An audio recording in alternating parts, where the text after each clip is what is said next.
안녕하세요. 김유겁의 경제부동산입니다. 구독, 좋아요 부탁드립니다. 오늘 18일 2시에 아파트 폭락을 가져올 4가지 요인이 발표됐습니다. 아파트 거품이 워낙 커서 집값 대폭락이 올 것이라는 주장에 힘이 실리고는 있지만 대부분 전문가들이 1에서 2년은 거품이 더 커질 것으로 전망하고 있습니다. 이런 상황에서 정치와 글로벌 경제 상황이 복잡하게 얽히면서 조만간 집값이 크게 떨어질 것이라는 주장이 설득력을 얻고 있습니다. 자, 유료 상담은 010-3999-8808 전화 주십시오. 지금 잡으면 상투에 물릴까요? 아직도 잡아야 할 아파트가 있을까요?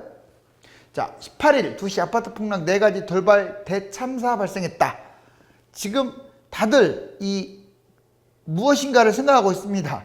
여러분들 다 이럴 거예요. 잡을까 말까? 자, 지금 좀 늦지 않았나? 청약이라도 받을까? 어디를 받을까? 아마 잠 못 자는 분들 많을 거예요. 부동산 당장 폭락할 강력한 4가지 요인. 자, 한번 별표를 쳐볼게요. 먼저 돌발 악재라고 하죠. 지금까지는 집값이 떨어질 이유가 없이 올라갈 이유들이 너무 많았어요. 일단 정부부터 집값 안 잡고 있잖아요. 여기 보세요. 자, 돌발 악재 첫 번째, 강력한 정책입니다.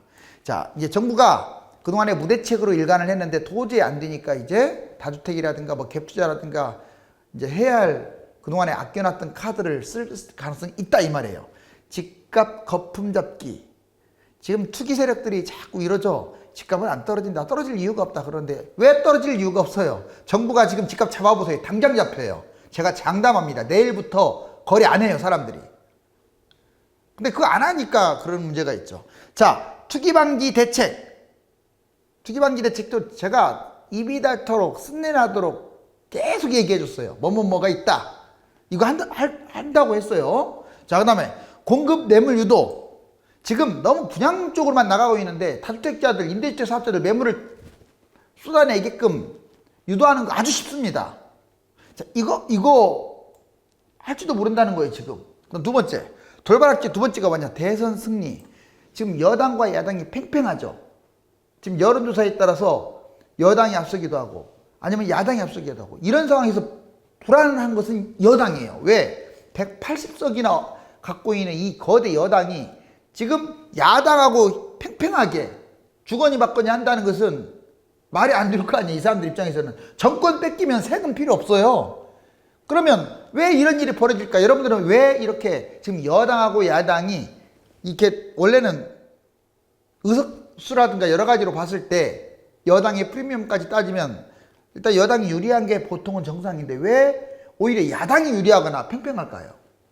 그 이유는 집값 참패 때문에 그래요. 집값 실패. 뛰어도 웬만큼 뛰었어야죠. 본인들도 알아요. 그렇기 때문에 집값 안정을 핵심으로 잡고 이 대선 주자들이 2030 표심을 잡으려고 특히 2030은 아예 집값 잡는 사람을 찍어줄 가능성이 커요. 분양 공급만이 아니라 매물도 유도하는 바로 그런 정책. 그리고 정부가 정책을 안 쓰더라도 지금 대선 주자들이 여당이든 야당이든 이거 아마 앞다퉈서 내놓을 가능성이 커요. 세 번째 돌발 악재, 금리 인상입니다. 8월에 하느냐, 9월에 하느냐, 10월에 하느냐는 그렇게 중요하지 않아요. 이제 사실상 금리 인상은 확정된 상황이니까.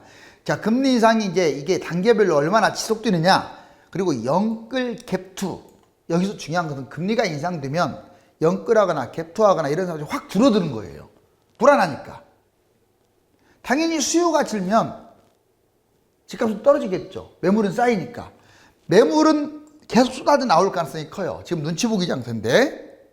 자, 거품 붕괴 네 번째. 돌발 악재 네 번째는 거품 붕괴입니다. 지금 여러분들 주가도 막 밀리고 외국인들 지금 일주일째 팔아채우고 뭔가 조금 뒤숭생숭하지 않습니까? 항상 우리나라가 바로미터라고 했어요. 우리나라가 세계에서 제1위 최첨단 국가예요. 우리나라에서 성공하는 모든 산업은 다른 나라에서 성공합니다. 우리나라가 만약 경제가 휘청거린다. 이건 세계 경제가 위험하다는 뜻이에요. 왜? 그만큼 대외 의존도가 크기 때문에 그래요.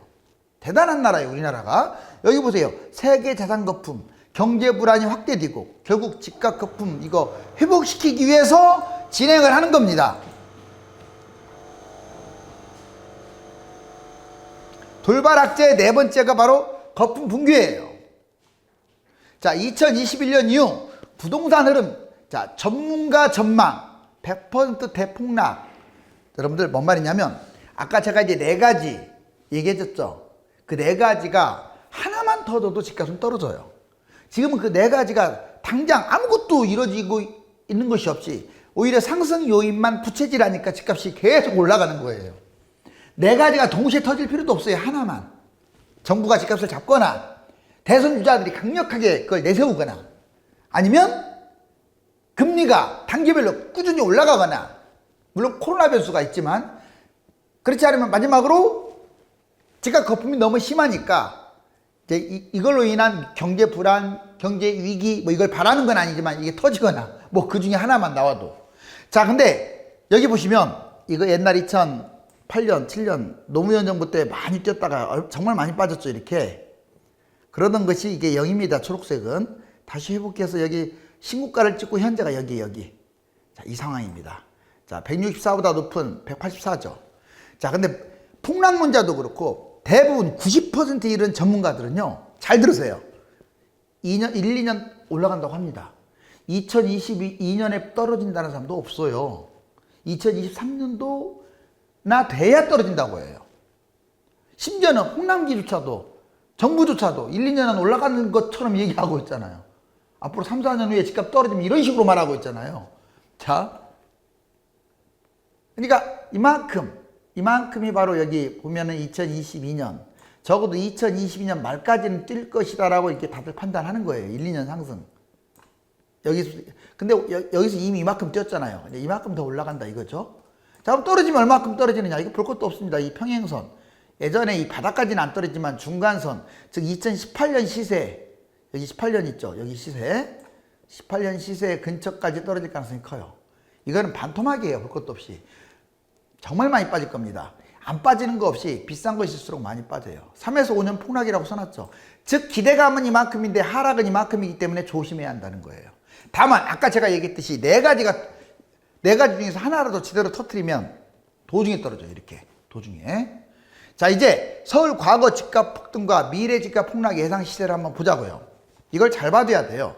자 2013년에 4억대 했던 아파트가 2015년에 5억으로 올라왔어요. 이거 서울 아파트 기준입니다. 2017년에 7억. 이게 문재인 정부가 이때 들어섰죠. 자, 2020년 9억. 2022년 12억. 이제 내년까지 뛴다면 12억. 즉 4억이 평균 12억. 지금은 11억이에요. 어마어마합니다. 집값이 이렇게 올라온 거예요. 점점 색깔이 진해졌죠. 그리고 내년 2022년 말까지 뛴다라는 그냥 전제를 깔아버리자고요. 그러면 자 2022년 이제 12억에서 떨어질 일밖에 안 남았지 않습니까? 자 집값이 반드시 폭락은 옵니다. 100% 온다고 했어요. 시기적인 차이예요. 올해 떨어질까, 내년 떨어질까, 내후년 떨어질까, 3년 있다 떨어질까, 약간의 그거에 어떤 변수만 있지 100% 떨어져요. 분명한 사실은 3년 이내 폭락은 옵니다. 자 여기 보세요. 12억이 빠지면 이건 거의 그냥 기본이 6억으로 보시면 돼요. 반토막입니다. 반토막. 2023년에 11억, 2024년에 10억, 2025년에 8억, 2026년에 6억 이런 식으로 단계별로 떨어진다는 거예요. 물론 2년만 빠져도 6억으로 빠질 수도 있어요. 이건 하나의 그냥 샘플이기 때문에. 이해가셨나요? 자, 이거와 이거는 상대조를 이루고 있는데 이거 잘 봐놓으세요. 자, 그렇다면 2020년 뒤늦게 폭등한 아파트 장기적으로 최고로 위험하다. 이 시점에서 누가 위험하냐? 뭐 일단 단기적으로는 집값 비싼 게 위험합니다. 단기적인 말은 폭락장까지만 보면 누가 많이 떨어지겠어요? 강남이 제일 많이 떨어지고 많이 뛴 지방의 10억 이상 아파트들, 수도권의 1, 2기 신도시라든가 택지지구라든가 뭐 서울의 마용성광, 뭐 강남 이런 데가 많이 떨어질 거 아니에요. 비싸니까. 새 것도 많이 빠집니다. 그런데 이제 여기서는 장기적이란 말은 이제 폭락장을 기준으로 하지 말고 또 올라갈 거 아니에요. 그 올라갈 때까지 한 10년 이상을 내다봤을 때 누가 위험하냐? 여기 보세요. 지방의 비싼 아파트가 제일 위험해요. 왜냐? 똑같이 떨어졌는데 지방 아파트는, 서울 아파트는 신고가 찍고 날아갈 수 있지만 지방 아파트는 회복 좀 못하고 좀 올라가다가 끝날 수 있어요. 여기에서 이렇게 떨어졌는데 조금 회복하고 끝날 수 있다는 거예요. 위험하죠. 제일 위험한 게 지방 비싼 아파트입니다. 지방 아파트가 다 위험하다는 게 아니에요. 싼 건 안 위험해. 진짜 안 위험해요. 5억 미만은 그냥 거기서 왔다 갔다. 자, 근데 10억 넘는 것들은 다 위험하다고 봐야 돼요. 위치가 어디든 간에. 인구도 급감하고 산업체도 이전됩니다. 그 다음에 수도권 외곽지역 아주 위험합니다. 최근에 뛰고 있는 파주, 평택, 안산, 안성, 시흥 외곽지역들 많잖아요. 이런 데는 대폭락하게 되면 그 다음에 회복도 못하고 개구리 올챙이 쪽 생각해야 돼요. 여러분들 그 아파트들 불과 작년 올해 갑자기 뛰었잖아요. 그러니까 좀 일찍 뛰었던 곳들은 입지가 좋은 곳이야. 근데 막판에 뛴 것들은요, 특히 인천 같은 경우 회복도 못하고 폭락을 하게 되면 누가 살려고도 안 해요. 지금은 워낙 막 뜨거우니까 싸 보이니까 막 그냥 막 잡는데 하락장에는 거래가 안 됩니다. 자, 수도권 외곽이라고 분명히 말했어요. 인천, 포항. 여기 보세요. 물량폭탄, 폭락구 정체. 아니, 싼 것은 그나마 괜찮아. 제가 말한 것은 이런 데도 수도권 외곽이나 이런 데도 3억짜리 이런 것들은 얼마나 떨어져봤자 얼마나 떨어지겠어요. 걔들은 괜찮아요. 제가 말하는 것은 외곽인데도 불구하고 요즘 막 새 아파트라는 이유로 7억, 6억, 10억 이런 것들 많아요. 이게 위험하다는 거예요. 구분 잘하세요. 아파트 아닌 것들은 폭락은 안 합니다. 그런데 빌라, 오피스텔 이런 것들은 안 팔리고 안 뛰니까 위험하다는 거예요. 얘는 비아파트라고 하죠. 자, 평생 가난하게 살 수 있어요. 그 다음에 나홀로 아파트 얘 위험합니다. 왜냐면 막바지 지금 뛰고 있는 게 뭐예요? 세대수가 많은 것들이 미리 뛰다 보니까 이제 서울 같은 경우는 특히 뛸 게 없다 보니까 나홀로 아파트가 뛰어요. 그것만이 아니라 서울에 재개발 막연한 곳들 뛰고 있고요. 제발 맞잖아요. 막연한 빌라라든가 다가구라든가 이런 것들이 뛰는데 그런 것들 막판에 뛴 것들 위험합니다.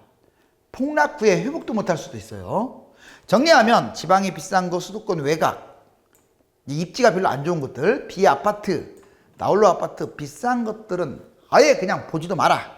자, 정리해놨죠? 이번에 2021년, 2022년, 2년간 올라간다고 아까 얘기했잖아요. 폭락 문제들도 올라간다고 해요.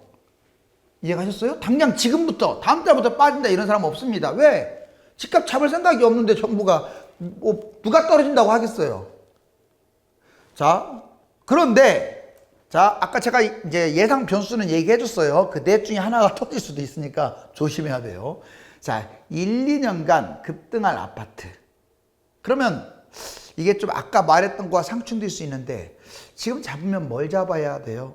자, 여러 번 말했지만 싼 거 잡으세요. 싼 거의 개념도 서울 다르고 수도권 다르고 광역시 다르고 지방 중소도시 다른데 이제 거기 서울 평균이 있을 거 아니에요. 거기에서도 싼 거. 지방 같은 경우 노골적으로 지방의 중소도시라도 3억 미만은 괜찮아요. 지가 떨어지면 얼마나 떨어져요? 1억 줬다고 해도 별로 안 떨어져요. 그런 거. 제가 말씀드린 것은 비싼 거 말하는 거예요. 여기 보세요. 강남, 서울, 신도시는 덜 오른 지역, 외곽이 주로 해당되겠죠. 이런 곳들이 좋아요. 비싼 것들은 거품이 심합니다. 나홀로 아파트, 주택 얘들이 뛸 가능성이 커요. 서울은 나홀로도 이제 나쁘게 보지 않아요. 50세대 이런 것들이 좀 위험하지만 한 200세대 서울 같은 경우는요. 물론 나홀로가 좋은 건 아니죠. 세대수 많은 게 좋은데 대신에 가격이 싸잖아요. 자, 그 다음에 소형일수록 안정성이 있죠. 싸니까. 중저가 아파트 이렇게 정리해 볼 수가 있고 경기도, 인천 앞으로 2년 동안 더 뛴다면 누가 뛰느냐. 경기도나 인천은 다 뛸 것 같아요. 물론 아주 비싼 것들은 좀 덜 뛰깁니다. 아주 비싼 것들은 전반적으로 서울에 비해서 아직도 배고파요. 경기도, 인천은. 특히 외곽 소액 아파트, 이제 3억 이내인 아파트들이 많이 뛸 가능성이 커요. 참고하세요. 이거 지금 4억인데 1억 5천이나 뛰었으니까 안 잡아. 이거 아니에요. 1억 5천 안 뛴 게 어디 있어요. 지방 중소도시도 1억 5천 다 뛰었어요. 자, 중저가 저평가 아파트.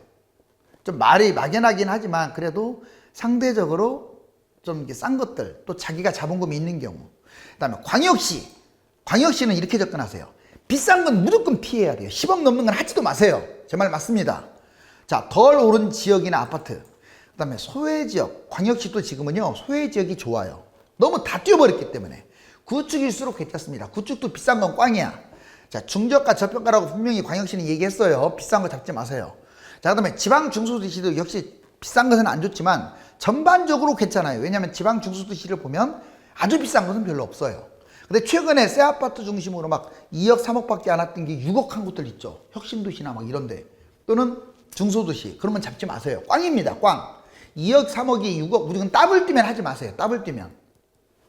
자, 그런 것들 떨어지게 되면 6억이 3억 떨어져요. 그러면 그 다음에 회복도 못 할 수 있어요. 누가 그런 거 잡으려고 하겠어요. 인구도 주는데. 제가 말하는 것은 3억이 4억 됐거나 2억이 3억 됐거나 이런 것들 말하는 거예요. 잡으려고 하는 거.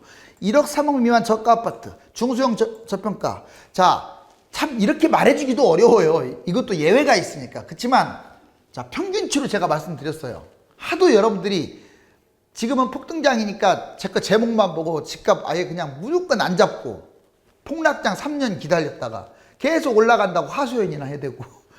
그리고 파는 건 또 달라요. 파는 건 당장 팔지는 마세요. 좀 눈치 보면서 계속 올라가고 있잖아요. 지금 올라가고 있고 비과세인데 왜 팔아요?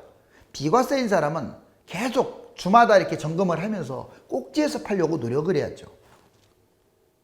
자, 이제 영끌 B2 미국 테이퍼링, 한국은행 금리 인상 앞당긴다. 이제 8월이 유력해 보이고요. 늦어도 뭐 9월, 올해 2번 인상은 맞는 것 같아요. 가계대출 증가 보세요. 자, 19년, 20년, 21년 봤더니 24.7, 45.9, 78.8. 여러분들 전년 대비 지금 71.6이나 올랐고 21년에 어떻게 된 게 막 대출 그렇게 막는다고 해놓고 더 올랐어요. 이렇게. 그러니 한국은행도 이제 한계치에 접어든 거야. 미국 테이퍼링 연말 아닌 11월로 앞당겼어요. 즉 이제 그동안에 유동성 잔치만 했다가 유동성을 축소시킨다는 뜻이에요. 걷어들인다. 이게 테이퍼링이에요. 이해가셨죠? 그러니까 돈을 덜 찍고 돈을 걷어들이면 여기 보세요. 자, 글로벌 계속 돈이 늘어났잖아. 코로나 때문에 그래요. 이게 특히 코로나 때문에 이런 현상이 벌어진 거예요. 코로나가 경제 위기를 터뜨릴 확률도 큽니다. 그런데 미국이 코로나를 감수하고 이렇게 하겠다는 거잖아요. 왜? 심각하거든요, 지금. 경제는 올라가고 있고 물가도 뛰고. 자, 대출과 집값 관계 보세요. 여기 보시면 대출이 지금 회색입니다. 또는 이게 약간 연두색. 여기 보세요. 연분홍색. 이렇게 올라가고 있죠. 회색하고 연분홍색. 집값 이렇게 올라가고 있죠. 여기까지 올라갔네요. 집값도 비슷해요. 대출이 많아질수록 집값이 뛴다고요. 지금 대출 계속 증가하고 있잖아요. 연끌로. 집값 뛰고 있죠. 그 다음에 두 번째, 금리와 집값. 자, 기준금리. 여기까지 내려왔네요. 여기까지. 근데 집값 어때요? 날아가고 있네요. 물론 올랐다 떨어졌다 하지만 여기에요, 집값이. 이 초록색 보세요. 금리가 내려가니까. 자. 근데 이제 기준금리가 올라가게 되면 당연히 얘도 반비례해서 이렇게 붙겠죠, 이렇게. 이번에는 거래량과 집값. 자, 여기는 지금 집값이 계속 올라갔습니다. 그런데 이제 거래량, 보통 종합대책, 옛날 뭐 부동산 대책, 8.2 대책, 그 다음에 9.13 대책, 11.6 대책 다 기억나죠? 2016년부터 나왔어요. 8.3.1 대책부터. 종합대책 보니까 대책 나올 때 이 거래량이 지금 파란색이 거래량이야. 내려가고 있는데 집값이 떨어지고 있어요. 떨어졌다는 말은 꼭 마이너스가 됐다는 게 아니라 오름폭이 축소된 것도 떨어졌다고 하는 거예요. 여기 보세요.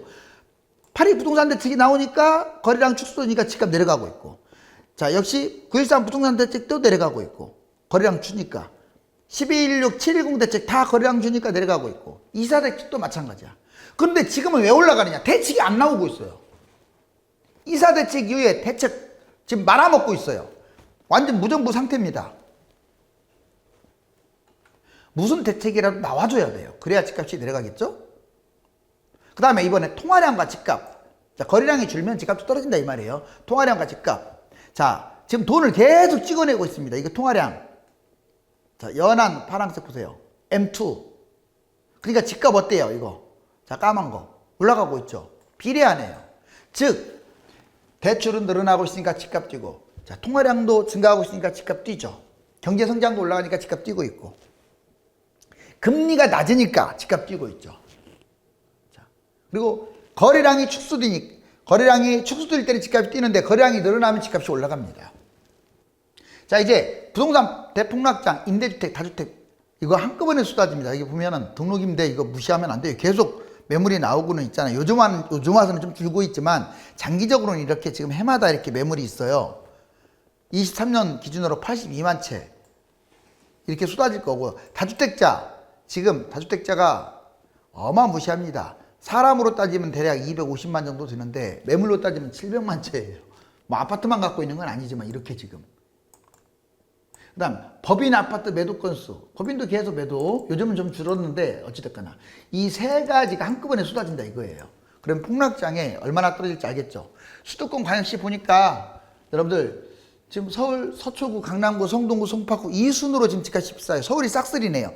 중간에 6번째 과천시가 6등이야.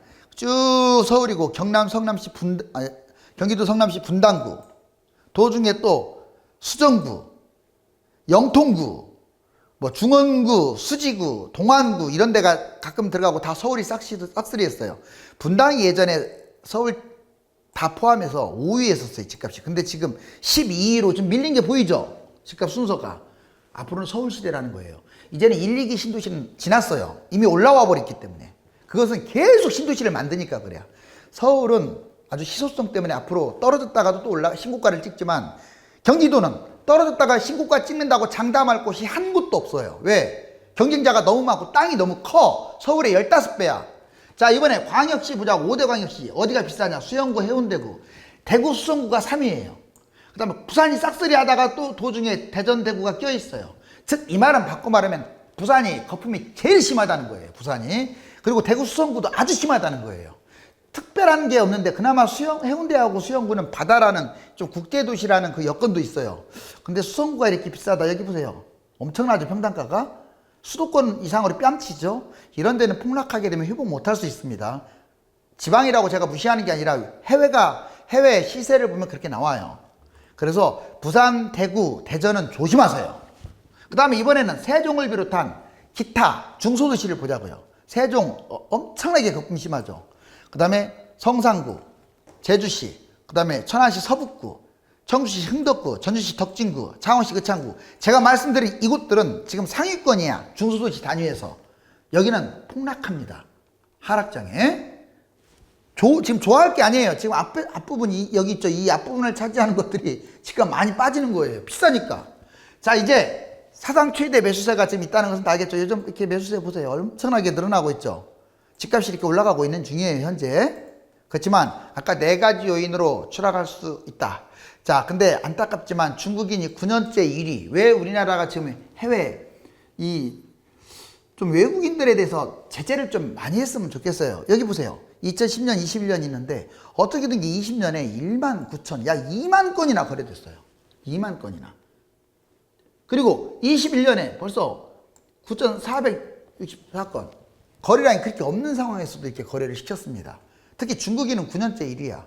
제발 부탁이니까 좀 싱가포르처럼 지금 외국인들 동등하게 하지 말고, 이건 차별돼야 당연하잖아요. 우리나라 땅이, 집이 외국인한테 팔리면 되겠습니까?